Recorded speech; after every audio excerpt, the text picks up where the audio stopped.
Warren Buffett menjual saham dalam jumlah yang cukup besar di penyedia layanan kesehatan. Kondisi tersebut menyebabkan harga saham perusahaan anjlok 11%. Investor berusia 94 tahun itu mengelola Berkshire Hathaway, yang memiliki puluhan perusahaan, termasuk perusahaan asuransi Geico, pembuat baterai Duracell, dan jaringan restoran Dairy Queen. Mengutip dailymail.co.uk, pada hari Selasa, 11 Februari 2025, Berkshire melepas saham senilai miliaran dolar di Davita, penyedia dialisis. Buffett, yang memiliki kekayaan bersih 148 miliar AS dolar, adalah salah satu investor yang paling banyak diperhatikan sepanjang masa.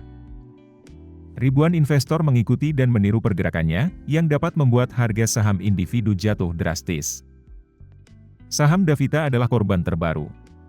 Penjualan pada hari Jumat diungkapkan kepada Wall Street setelah pasar ditutup pada hari Kamis, 13 Februari 2025.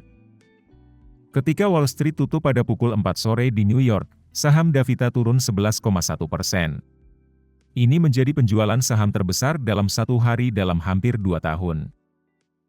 Meskipun Berkshire menjual 203.091 saham, perusahaan itu masih memiliki 45% saham Davita.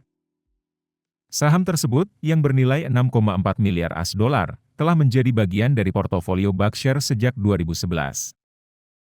Dalam keterbukaan informasi, Berkshire mengatakan penjualan pada 11 Februari itu diwajibkan berdasarkan perjanjian pembelian kembali saham yang berarti Davita harus membeli kembali saham yang cukup banyak untuk mengurangi kepemilikan saham Berkshire menjadi 45%.